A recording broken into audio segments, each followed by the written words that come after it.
All right, we look to the primary races now, and 5 Republican candidates for Michigan's governor, including a few frontrunners, are now temporarily disqualified from appearing on the ballot. The Michigan Bureau of Elections finding those candidates failed to file enough valid signatures.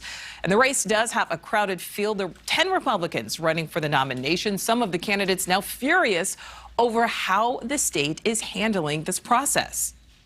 I find this process to be an arbitrary goat rodeo. It's a shame. It's an assault against the American people on every single level. What concerns me is making assumptions on how much of it is fraud and tossing potentially valid signatures in that pool. Like a trial, you can assume certain things, but if the proof isn't there, we need to err on the side of citizens and their rights.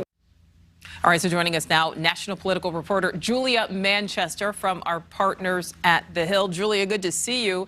And the Board of Canvassers vote came out to be deadlocked, split down party lines, 2 Democrats, 2 Republicans. So what are the next steps here?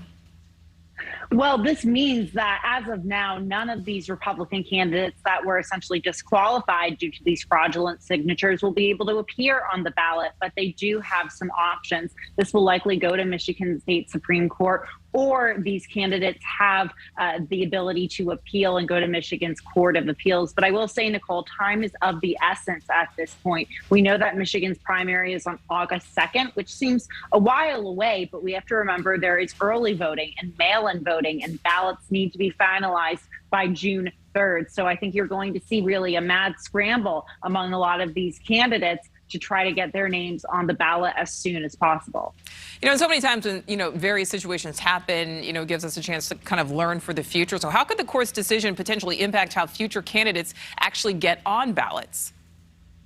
It could change the process in some way. I mean, there could be different ways of obtaining signatures, maybe more of a gatekeeping operation, someone to go over this, maybe more time is given so this isn't done so last minute. But Nichole, you mentioned that there are front runners who are on this list of candidates that can't be on the ballot. Those front runners include, I would say, the front runner in the race, according to polls, James Craig. And I would say that's an issue for Republicans. Look, Gretchen Whitmer, the incumbent governor of Michigan, is seen as one of the top Republican or Democratic gubernatorial targets of Republicans going into the midterms. They don't want to be dealing with this right now as a party. They need to start galvanizing their own base, start unifying as a party, and come up with their strategy and messaging. And with Whitmer, not facing these sort of struggles and controversy, I think that makes it difficult for Republicans as they're dealing with this ballot fiasco.